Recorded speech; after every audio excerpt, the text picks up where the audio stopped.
ചെകുത്താന്മാരും എല്ലാവരും പറയുന്നുണ്ട്. അപ്പോൾ ഇവിടെ നല്ലവരുമുണ്ട്, ചീത്തവരുമുണ്ട്. അപ്പോൾ പാപം ചെയ്തവരെ നരകത്തിലേക്ക് കൊണ്ടുപോയി അവിടെ ചെന്ന് ശിക്ഷിക്കണമെങ്കിൽ ദൈവത്തിൻ്റെ കൂടെ ആരും വന്നിട്ടുണ്ടാവണം? ഈ ശിക്ഷിക്കുന്ന പാർട്ടിയും വന്നിട്ടുണ്ടാവണമല്ലോ. ഈ ഒരു ചോദ്യം എപ്പോഴും കൺഫ്യൂഷൻ ഉണ്ടാക്കുന്ന ഒരു ചിന്തയാണ്. അതായത് ഭഗവാനിൽ നിന്ന് വന്നത് ഭഗവാൻ മാത്രമായിരിക്കണം, അതിൻ്റെ ഇടയ്ക്ക് വേറെ ഒന്നും ഇവിടെ ഉണ്ടാവാൻ പാടില്ല. അപ്പം ഭഗവാനും ഇവിടെ ഉണ്ട്, സ്വർഗവും ഇവിടെയുണ്ട്, നരകവും ഇവിടെ ഉണ്ടെങ്കിൽ അപ്പോൾ ഭഗവാനിൽ നിന്നല്ല മുഴുവൻ വന്നിട്ടുള്ളത്. മനസ്സിലാവുണ്ടോ നിങ്ങൾക്ക് ചിന്തനം? മനസ്സിലായില്ല. അതായത് ഭഗവാനായിരുന്നു നേരത്തെ, ഭഗവാനേക ആസേതം. അപ്പം ഭഗവാനിൽ നിന്നാണ് എല്ലാം വന്നിരിക്കുന്നതെങ്കിൽ ഇവിടെ എല്ലാം ഭഗവാൻ തന്നെയാണ്, യാതൊരു സംശയമില്ല. എന്നാൽ ഇവിടെ ഭഗവാൻ അല്ലാത്തതും നല്ല സ്വഭാവവിശേഷങ്ങളെയാണ് ഭഗവാൻ എന്ന് പറയുന്നതെങ്കിൽ ഈ ചീത്ത സ്വഭാവവിശേഷങ്ങൾ ഭഗവാനാവില്ലല്ലോ. അപ്പം പിന്നെ ഭഗവാൻ അല്ലാത്തത് എവിടുന്ന് വന്നു? ഈ ചോദ്യം പൊതുവെ എല്ലാവരും ചോദിക്കുന്നൊരു ചോദ്യമാണ്.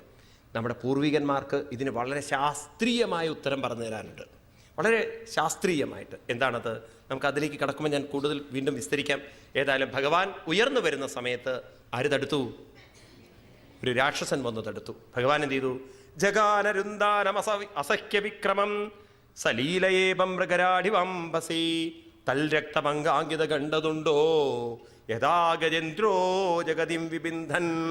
ഭഗവാൻ അവനെ ഒരു സിംഹം ആനയെ തകർക്കുന്ന പോലെ ഭഗവാൻ അവനെ തകർത്തു കളഞ്ഞു. ഇഭം മൃഗരാടിവ, ഒരു മൃഗം, ഒരു സിംഹം ഒരു ഇഭത്തെ ആനയെ കൊല്ലുന്ന പോലെ ഭഗവാൻ അവനെ തുണ്ടം തുണ്ടമാക്കിയിട്ട് ഭഗവാൻ അവിടെ നിന്ന് ആ ഭൂമിയെ ഉയർത്തി അതിൻ്റെ സ്ഥാനത്ത് വെച്ച് ഭഗവാൻ നിൽക്കുന്ന സമയത്ത് ദേവന്മാർ, ഋഷീശ്വരന്മാർ ഭഗവാനെ സ്തുതിക്കുന്ന സ്തുതിയുണ്ട്. അത് യജ്ഞവരാഹം. ഈ വരാഹം എന്താണെന്ന് മനസ്സിലാക്കണമെങ്കിൽ ഈ സ്തുതി ശ്രദ്ധിച്ച് മനസ്സിലാക്കണം. അല്ലെങ്കിൽ നമുക്കുണ്ടല്ലോ ഹിന്ദു മതത്തിൽ വലിയ അബദ്ധങ്ങൾ എന്താ വെച്ചാൽ, നമ്മളൊക്കെ ഈ കഥകൾ കേട്ട് വളർന്നവരാണ്. നമ്മൾ വരാഹം എന്നൊക്കെ വിചാരിക്കുമ്പോഴല്ലോ ഒരു പന്നിയുടെ രൂപത്തിലുള്ള ഭഗവാനെ അങ്ങോട്ട് വിചാരിക്കും. എന്നാൽ ഈ പന്നി എന്നതുകൊണ്ടൊരു അർത്ഥമാക്കുന്നൊരു കാര്യമുണ്ട്. അത് നമുക്ക് മനസ്സിലായില്ലെങ്കിൽ ആകെ കൺഫ്യൂഷനാണ്. ഈ ഹിന്ദു സംസ്കാരത്തിൻ്റെ വലിയൊരു പ്രത്യേകത എന്താണെന്ന് വെച്ചാൽ, കഥയുടെ പിന്നിലുള്ള തത്വം മനസ്സിലായില്ലെങ്കിൽ നിങ്ങൾ തെറ്റായി ധരിക്കും. അതുകൊണ്ട് വരാഹം എന്നതിനെ നാം തെറ്റായി ധരിക്കാതിരിക്കാൻ ഋഷീശ്വരന്മാരുണ്ടല്ലോ വളരെ ശ്രദ്ധിച്ചുകൊണ്ടാണ് വാക്കുകൾ ഉപയോഗിച്ചിരിക്കുന്നത്. അതുകൊണ്ട് ആ സ്തുതി വളരെ ശ്രദ്ധിച്ചു നോക്കാം നമുക്ക്.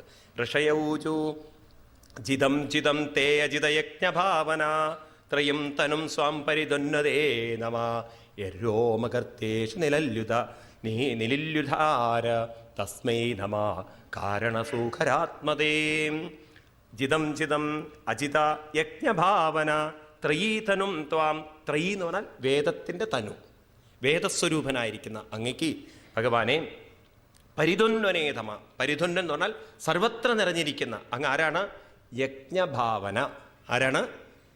ഭഗവാൻ എന്ന് പറയുന്നത് യജ്ഞഭാവനയാണ്. യദ് രോമഗർത്തേഷു, ഭഗവാന്റെ രോമങ്ങളുണ്ടല്ലോ യജ്ഞത്തിന് യജ്ഞം ചെയ്യാൻ വേണ്ടിയിട്ടുണ്ടാക്കുന്ന ഹോമകുണ്ഡങ്ങളാണ്. നിലില്യുരദ്ധര തസ്മൈ നമ കാരണ സൂകരായതേ. ഈ നിലില്യുധ ഉദ്ധരൻ എന്നൊക്കെ പറഞ്ഞു കഴിഞ്ഞാൽ ഹോമകുണ്ഡത്തിന് ഹോമകുണ്ഡം എന്ന് പറയില്ലേ, അതാണത്രേ ഭഗവാന്റെ രോമക്കുഴികൾ. രോമം എടുത്തു കഴിഞ്ഞാലുള്ള കുഴികൾ. രൂപം തവേനെന്നതു ദുഷ്കൃതാത്മനം ദുർദർശനം ഏവ യതധ്വരാത്മകം ചന്താംസി യസ്യ ത്വജിബർഹിരോമ സ്വാദ്യം ദൃശി ത്വങ്കൃഷി ചാതുഹോത്തം. രൂപം തവേതൽ, അവിടുത്തെ രൂപമുണ്ടല്ലോ ഭഗവാനെ ദുർദർശനം മനസ്സിലാക്കാൻ സാധിക്കില്ല. ആർക്ക്? ദുഷ്കൃതാത്മനാം. ആർക്ക് പറ്റില്ല? എല്ലാവർക്കും അങ്ങയുടെ രൂപം മനസ്സിലാക്കാൻ പറ്റില്ല. സാധാരണക്കാരൻ നോക്കുമ്പോൾ പന്നിയുടെ രൂപമാണ്. എന്നാൽ ഭഗവാൻ ശരിക്കും ഏത് രൂപമല്ല? പന്നിയുടെ രൂപമല്ല. അത് മനസ്സിലാക്കണമെങ്കിൽ സുകൃതികൾക്കേ സാധിക്കുള്ളൂ. ആർക്ക് സാധ്യമല്ല? ദുഷ്കൃതികൾക്ക് സാധ്യമല്ല. കാരണം ചന്താംസിയസ്യ ത്വചി, അവിടുത്തെ തോല് ഛന്ദസ്സുകളാണ്, വേദമന്ത്രങ്ങളാണ്. അതുപോലെ രോമമാണെങ്കിലോ അവിടുത്തെ സ്വാദ്യം തു അംഗ്രിഷു, അവിടുത്തെ അംഗ്രികൾ ആജ്യമാണ്. ആജ്യം ദൃശി, അങ്ങയുടെ കണ്ണുകൾ ആജ്യമാണ്. കണ്ണുകൾ ഹോമകുണ്ഡത്തിലേക്ക് ഒഴിക്കുന്ന നെയ്യാണ്. അംഗ്രികൾ ചാതുഹോത്രമാണ്, മന്ത്രങ്ങളാണ്. അല്ലെങ്കിൽ ചാതുഹോത്ര യജ്ഞങ്ങളാണ്. സൃക്തുണ്ട ആസി സ്രവയീസനാശയോ ഇരീഡിധരേ ഇഡോധരേ ചമസാ കർണരന്ധ്രേ പ്രാശിത്രമാസേ ഗ്രസനേ ഗൃഹാസ്തുതേ യർവണം തേ ഭഗവൻ അഗ്നിഹോത്രം. സൃക്തുണ്ട ആസീൽ, ഭഗവാന്റെ മുഖം, മുഖാഗ്രം ഉണ്ടല്ലോ, ജുഹ്വമാണ്. അതുപോലെ തന്നെ ഭഗവാനെ അവിടുത്തെ ഗൃഹാസ്തുതേ കർണപാത്രങ്ങളുണ്ടല്ലോ, കർണരന്ധ്രേ ചമസ, ഭഗവാനെ ഈ കർണരന്ധ്രങ്ങൾ എന്ന് പറയുന്നത് ഭഗവാന്റെ എന്താണ്, ഈ സോമരസം അനുഭവിക്കാനുള്ളതാണ്. ചമസായിരേ പ്രാവിശമാസേ ഗ്രസനെ ഗ്രഹാസ്തുതേ, ഇങ്ങനെ ഓരോ അവയവങ്ങളും യജ്ഞത്തിന് വേണ്ടുന്ന ഓരോ വസ്തുക്കളായി. ദീക്ഷാനു ജന്മോമതിശിശോധരം ത്വം പ്രായണീയോദനീയ നീയദ്രംഷ്ട ജിഹ്വാ പ്രവർഗസ്യ ശീർഷകം ക്രതു സഭ്യാസസത്യം ചിതയോസവോഹിതേ. ഇതൊക്കെ ഈ ഹോമത്തിന് ഉപയോഗിക്കുന്ന ഓരോ വസ്തുക്കളും ഓരോ സാധനങ്ങളും, സുർക്ക് കാര്യങ്ങളൊക്കെയാണ്. ഭഗവാന്റെ ഓരോ അവയവങ്ങളും അത്തരത്തിലുള്ള സാധനങ്ങളായിട്ട് ഘടിപ്പിച്ചിരിക്കുകയാണ്. എന്നിട്ട് പറയണോ ഭഗവാനെ, നമോ നമസ്തേഖില മന്ത്രദേവതാം ദ്രവ്യായ സർവക്രതവേ ക്രിയാത്മനേ വൈരാഗ്യഭക്ത്യാത്മജയാനുഭാവിത ജ്ഞാനായ വിദ്യാ ഗുരവേ നമോ നമാം. നമോ നമസ്തേ, ഭഗവാനെ നമസ്കരിച്ചുകൊണ്ട് പറയുന്നു. അഖില മന്ത്രദേവത, എല്ലാ മന്ത്രങ്ങൾക്കും ദേവതയാണ് അവിടുന്ന്. സർവക്രതവേ ക്രിയാത്മനെ, സർവക്രിയകൾക്കും ക്രതുക്കൾക്കും ദ്രവ്യായ എല്ലാറ്റിനും അങ്ങ് തന്നെയാണ് കാരണഭൂതൻ. വൈരാഗ്യഭക്ത്യാത്മജയാനുഭാവിത ജ്ഞാനായ വിദ്യാ ഗുരവേ നമോ നമ. ഇവിടെ വരാഹത്തെ സ്തുതിക്കുന്നത് ഏത് രൂപത്തിലാണ്? ജ്ഞാനരൂപത്തിലിരിക്കുന്ന വിദ്യയുടെ ഗുരുവായിട്ടാണ്. നോക്കൂ, നമ്മുടെ പൂർവികന്മാരുണ്ടല്ലോ, ഭഗവാനെ വെറുതെ അങ്ങോട്ട് സ്തുതിച്ചു പോവുകയല്ല. അവർ സ്തുതിക്കുന്നതിൻ്റെ പിന്നിൽ എന്തെങ്കിലും ഒരു സത്യം ഒളിഞ്ഞിരിപ്പുണ്ടാവും. ഇവിടെ സാധാരണ ഒരു പന്നിയെ ഭഗവാനെ രൂപത്തിൽ വിളിക്കുന്നത് വിദ്യാഗുരുവായിട്ടാണ്. അപ്പം ഏതോ ഒരു വിദ്യ നമുക്ക് പറഞ്ഞ് മനസ്സിലാക്കി തരാൻ വേണ്ടിയിട്ടാണ് ഇവിടെ ഭഗവാനെ ഏത് രൂപത്തിൽ അവതരിപ്പിച്ചിരിക്കുന്നത്? വരാഹ രൂപത്തിൽ അവതരിപ്പിച്ചിരിക്കുന്നത്. കേവലം വരാഹം നല്ലതിനെ വിളിക്കുന്നത് ഈ ശബ്ദങ്ങളൊക്കെ ഏതുമായി ബന്ധപ്പെട്ടതാണ്? യജ്ഞങ്ങളുമായി ബന്ധപ്പെട്ടതാണ്. എന്നിട്ട് പറയുന്നു ഭഗവാനെ, അങ്ങനെയുള്ള അങ്ങയുടെ രൂപം ത്രയീമയം രൂപമിതം ചസോകരം ഓ മണ്ഡലേ നാദൃതേനതേ ജഗാസ്രസിംഗോടകനേന ഭൂയസ കുലാചലേന്ദ്രസ്യേധൈവ വിഭ്രമാം. ഭഗവാനെ, അവിടുത്തെ ഈ ത്രയീമയമായിരിക്കുന്ന രൂപം, സർവവേദരൂപമായിരിക്കുന്ന അങ്ങയുടെ രൂപം, ഈ ഭൂമി ഉയർത്തിക്കൊണ്ടുവന്നിരിക്കുന്ന രൂപം, ഭഗവാനെ അതിനെ ഞങ്ങൾ വളരെ ആദരവോടുകൂടി കാണുന്നു, ഞങ്ങൾ നമസ്കരിക്കുന്നു എന്ന് പറഞ്ഞിട്ട് ഭഗവാനെ നമസ്കരിക്കൽ ഉപസംഹരിപ്പിച്ചുകൊണ്ട് പറയാണ്. സവൈപതൃഷ്ട ഭ്രഷ്ടമതിസ്തേ തവൈഷതേ യക്കർമ്മണാം പാരമപാരകർമ്മണ യദ്യോഗമായ ഗുണയോഗമോഹിതം വിശ്വം സമസ്തം ഭഗവൻ വിദേഹിശം. ഭഗവാനെ, അവിടുത്തെ ഈ രൂപം കൊണ്ട് അപാരമായിരിക്കുന്ന കർമ്മങ്ങളൊക്കെ, വളരെ പ്രയാസകരമായ കർമ്മങ്ങളൊക്കെ ചെയ്തുകൊണ്ട് അങ്ങ് ഈ ഭൂമിയെ ഉയർത്തിക്കൊണ്ടുവന്നിരിക്കുന്നു. ഭഗവാനെ, അത് അങ്ങയ്ക്ക് മാത്രമേ ചെയ്യാൻ സാധിക്കുകയുള്ളൂ. അതുകൊണ്ട് ഭഗവാനെ, ഇത് മനസ്സിലാക്കാൻ വളരെ വളരെ വളരെ പ്രയാസകരം തന്നെയാണ്. അപ്രകാരമുള്ള വരാഹരൂപത്തെ ഞങ്ങൾ നമസ്കരിക്കുന്നു. ലോകം മുഴുവൻ അവിടുത്തെ ലീലയാണ് ഭഗവാനെ എന്നെല്ലാം പറഞ്ഞ് അവർ ഉപസംഹരിപ്പിച്ചപ്പോൾ ഭഗവാൻ അവിടെ നിന്ന് തൻ്റെ ശരീരം വിട്ടുകൊണ്ട് പോയി എന്നാണ്. തസ്മിൻ പ്രസന്നേ സകലാശിഷം പ്രഭോ കിന്ദുർലഭം ദാവിരലം ലവാത്മഭി അനന്യദൃഷ്ട്യാ ഭജതാം ഗുഹാശയ സ്വയം വിദത്തേ സുഗതിം പരം പരപ്പരം. ആരാണോ ഈ ഭഗവാന്റെ ഈ കഥകൾ വളരെ മനസ്സിലാക്കിക്കൊണ്ട് അനന്യദൃഷ്ടിയോടുകൂടിയിട്ട് തൻ്റെ ഗുഹയിലിരിക്കുന്ന, തൻ്റെ ഉള്ളിലിരിക്കുന്ന ഭഗവാനെ ഭജിക്കുന്നത്, അവർക്ക് സ്വഗതിം പരം പരാം, പരമമായ ഗതിയെ പ്രാപിക്കാൻ സാധിക്കും എന്ന് പറഞ്ഞ് ഈ സ്തുതി ഉപസംഹരിപ്പിക്കുകയാണ്. അപ്പോൾ എന്താണ് യജ്ഞവരാഹം? ഇതാണ് വിഷയം നമുക്ക് ഇവിടെ ചർച്ച ചെയ്യാനുള്ളത്. ഭഗവാൻ വരാഹരൂപം എടുത്തു എന്ന് പറഞ്ഞാൽ നിങ്ങളതിനെ മനസ്സിലാക്കേണ്ടത് വരാഹം എന്നതിനർത്ഥം യജ്ഞവരാഹം എന്നാണ്. എന്താണ് യജ്ഞം എന്ന്? ഭാഗവതത്തിൽ ആദ്യം ഉപയോഗിക്കുന്നൊരു വാക്ക്, ഈ കർമ്മത്തിന് വേണ്ടി ഉപയോഗിക്കുന്നൊരു വാക്ക് യജ്ഞം എന്നുള്ളതാണ്. ഇത് ശ്രദ്ധിച്ച് നമ്മൾ മനസ്സിലാക്കേണ്ടതുണ്ട്. യജ്ഞം എന്താണ്? യജ്ഞം എന്ന് പറഞ്ഞാൽ, യജ്ഞം എന്ന് പറഞ്ഞാൽ കർമ്മമാണ് യജ്ഞം. എന്താണ്? കർമ്മമാണ്. ഇന്ന് നമ്മൾ നമ്മുടെ ഈ മോഡേൺ യുഗത്തിൽ നമ്മൾ യജ്ഞം എന്ന് പറയുമ്പോൾ ഒരു ഹോമകുണ്ഡം തയ്യാറാക്കിയിട്ട് കുറേ മന്ത്രം ചൊല്ലാൻ അറിയുന്ന ആളുകൾ ഹോമാഗ്നിയിലേക്ക് നെയ്യൊഴിക്കുന്നതും ചില വിറക് കഷ്ണങ്ങൾ ഇടുന്നതും ദ്രവ്യങ്ങൾ സമർപ്പിക്കുന്നതിനെയാണ് ഇന്ന് നമ്മൾ യജ്ഞം എന്ന് പറയുന്നത്. ഇന്ന് നമ്മളെ സംബന്ധിച്ച് യജ്ഞം എന്ന് പറയുന്നത് ഒരു ഈശ്വരീയമായ ഒരു ഹോമത്തെയാണ്, ദൈവീകമായൊരു ഹോമത്തെയാണ് ഇന്ന് നമ്മൾ യജ്ഞം. ഒരു യജ്ഞം നടക്കുന്നുണ്ടെന്ന് പറഞ്ഞാൽ നമ്മുടെ മനസ്സിലേക്ക് പ്രതിഷ്ഠിക്കുന്നത് ഒരു ഹോമകുണ്ഡം, അതിൽ കത്തിയിരിക്കുന്ന അഗ്നി, അതിലേക്ക് സമർപ്പിക്കപ്പെടുന്ന വസ്തുക്കൾ, ശരിയല്ലേ? അതാണ്. എന്നാൽ ശരിക്കും യജ്ഞം എന്ന് പറഞ്ഞാൽ എന്താ അർത്ഥം? കൂട്ടായ കർമ്മം എന്നാണ് അർത്ഥം. കൂട്ടായിരിക്കുന്ന കർമ്മങ്ങളാണ്. ഈ പ്രപഞ്ചം എന്ന് പറയുന്നത് കൂട്ടായ കർമ്മത്തിൻ്റെ ശൃംഖലയാണ്. കൂട്ടായ കർമ്മങ്ങളാണ് ഇവിടെ ഇങ്ങനെ നടന്നുകൊണ്ടിരിക്കുന്നത്. ഒരു കോപ്പറേറ്റീവ് എൻഡവർ എന്ന് പറയും. അങ്ങനെ ഒരു കൂട്ടായ്മയിൽ ഇങ്ങനെ പ്രവർത്തനങ്ങൾ നടന്നുകൊണ്ടിരിക്കുകയാണ്. എവിടെ നോക്കിയാലും നമുക്കതേ കാണാൻ സാധിക്കുന്നു. അപ്പോൾ നമ്മൾ ഈ കൂട്ടായ്മയിൽ നമ്മൾ പ്രകൃതിയിലേക്ക് നോക്കാൻ നമുക്ക് സാധിക്കും. പ്രപഞ്ചം എന്ന് പറയുന്നത് ഇവിടെ മനുഷ്യൻ മാത്രമല്ല, സകല ജീവജാലങ്ങളും പരസ്പരം കൈകോർത്ത് കിടക്കുകയാണ്.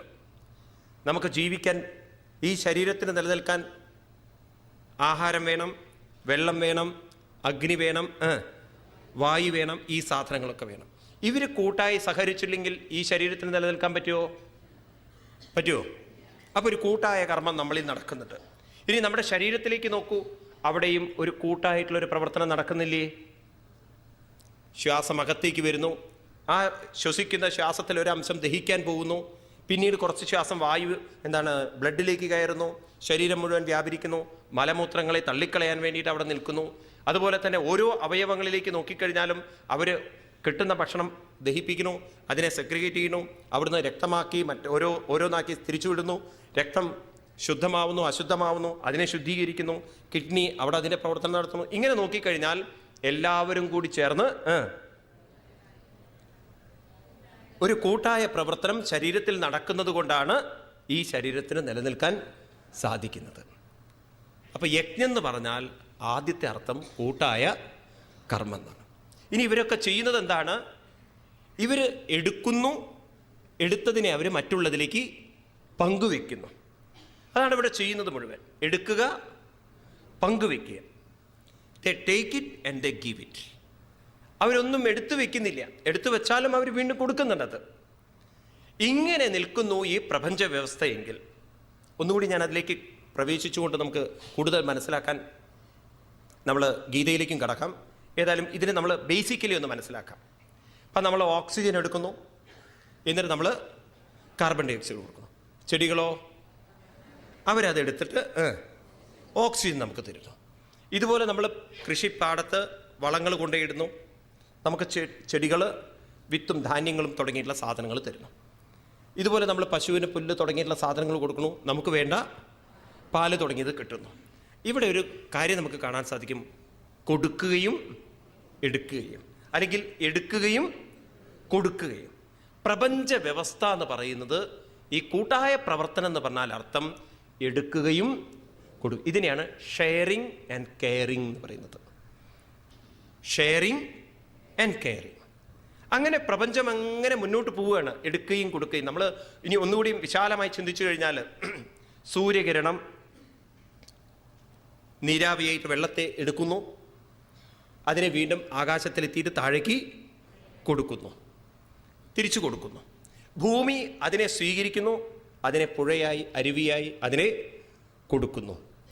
ഇങ്ങനെ എടുക്കലും കൊടുക്കലും, എടുക്കലും കൊടുക്കലും, ഇത് അനസ്യൂതം നടന്നുകൊണ്ടിരിക്കുകയാണ്. ഇങ്ങനെ ഈ എടുക്കലും കൊടുക്കലും എടുക്കലും കൊടുക്കലും ഇങ്ങനെ അനസ്യൂതം നടക്കുന്നതിനെ, ഈ കർമ്മ സമൂഹത്തെയാണ് യജ്ഞം എന്ന് പറയുന്നത്. ഭഗവാൻ ഗീതയിൽ പറയും, അന്നാൽ ഭവന്തി ഭൂതാനി പർജന്യാത് അന്നസംഭവാം യജ്ഞാൽ ഭവതി പർജന്യ യജ്ഞകർമ്മ സമുദ്ഭവാം കർമ്മ ബ്രഹ്മോദ്ഭവം വിദ്ധി ബ്രഹ്മാക്ഷര സമുദ്ഭവം തസ്മാൽ സർവഗതം ബ്രഹ്മ നിത്യം യജ്ഞേ പ്രതിഷ്ഠിതം. തസ്മാൽ സർവഗതം ബ്രഹ്മ, അതുകൊണ്ട് എല്ലായിടത്തും നിറഞ്ഞിരിക്കുന്ന ഈശ്വര ചൈതന്യം എവിടെ പ്രതിഷ്ഠിതമാണത്രേ? നിത്യം യജ്ഞേ പ്രതിഷ്ഠിതം. എവിടെയാണ് ഈശ്വര ചൈതന്യം നിറഞ്ഞിരിക്കുന്നത്? യജ്ഞത്തിൽ പ്രതിഷ്ഠിതമാണെന്ന് പറഞ്ഞാൽ എപ്പോ നമ്മൾ ഈ സിസ്റ്റപ്രകാരം ജീവിക്കുന്നു. ഏത് സിസ്റ്റപ്രകാരം? എടുക്കുകയും കൊടുക്കുകയും. ആ സിസ്റ്റപ്രകാരം ജീവിക്കുന്നു. അപ്പോൾ നമ്മുടെ മനസ്സ് ആരുടെ കൂടെ തന്നെ ആയിരിക്കണം? ഭഗവാന്റെ കൂടെ തന്നെ ആയിരിക്കണം. അപ്പോൾ നമ്മുടെ മനസ്സ് ഈശ്വരനിൽ നിന്ന് വിട്ടുപോകുന്നത് നാം എടുക്കുന്നു, പക്ഷെ നമ്മൾ കൊടുക്കുന്നില്ല എങ്കിൽ, അതായത് നമ്മൾ ചിലത് പിടിച്ചു വെക്കുന്നുവെങ്കിൽ ആ പിടിച്ചു വെക്കൽ നമ്മളെ ആരിൽ നിന്നും അകറ്റിക്കളയും? ഭഗവാനിൽ നിന്ന് അകറ്റിക്കളയും. നിങ്ങളുടെ സ്വന്തം ശരീരത്തെ ഒന്ന് നോക്കിക്കളയും നിങ്ങൾ. അപ്പം നിങ്ങൾക്ക് വേഗം മനസ്സിലാവും. നിങ്ങളുടെ ശരീരം എന്തെങ്കിലും ഒരു വസ്തു എടുത്തു വച്ചാൽ അത് നാളെ നമുക്ക് പ്രശ്നങ്ങളായി തീർന്നു. എടുക്കുകയും കൊടുക്കുകയും ചെയ്യുന്ന സിസ്റ്റത്തിൽ നാം ഏതെങ്കിലും ഒന്ന് പിടിച്ചു വെച്ചാൽ അത് നമ്മുടെ മനസ്സിനെ ആരിൽ നിന്നും അകറ്റും? ഭഗവാനിൽ നിന്ന് മാറ്റും. ഇനി യജ്ഞജീവിതം എന്ന് പറഞ്ഞാൽ അർത്ഥം എടുക്കുകയും വേണം, കൊടുക്കുകയും വേണം. പക്ഷെ എടുക്കുകയും കൊടുക്കുകയും ചെയ്യണമെങ്കിലുണ്ടല്ലോ നാം അത്രത്തോളം മെൻ്റലി ഫ്രീ ആയിരിക്കണം. ഇവിടെ ഈ എടുക്കുക കൊടുക്കുക എന്ന് പറഞ്ഞാൽ സമ്പത്ത് മാത്രമല്ല നമ്മൾ ഉദ്ദേശിക്കുന്നത്. ഒരു ബന്ധങ്ങളും നമ്മൾ എടുത്തു വയ്ക്കാൻ സമ്മതിക്കരുത് മനസ്സിനെ. ഏതെങ്കിലും ഒരു ബന്ധം നിങ്ങൾ എടുത്തു വയ്ക്കണമെങ്കിൽ നിങ്ങൾ അറ്റാച്ച്മെൻ്റ് ഉണ്ടാക്കി എന്നർത്ഥം. അറ്റാച്ച്മെൻ്റ് ഉണ്ടാക്കാൻ കാരണം നിങ്ങളുടെ മനസ്സ് പറയണു അവരുള്ളത് കൊണ്ടാണ് എനിക്ക് സുഖവും സന്തോഷവും ധൈര്യവും. നിങ്ങൾ ആരെ വിട്ടു? ഭഗവാനെ വിട്ടു നിങ്ങൾ. അപ്പം പിന്നെ നിങ്ങളുടെ കൂടെ എങ്ങനെയാണ് ഭഗവാൻ ഉണ്ടായാലും നിങ്ങൾക്ക് അനുഭവിക്കാൻ സാധിക്കുന്നത്? നേരെ മറിച്ച് നമുക്ക് നല്ല ബോധ്യം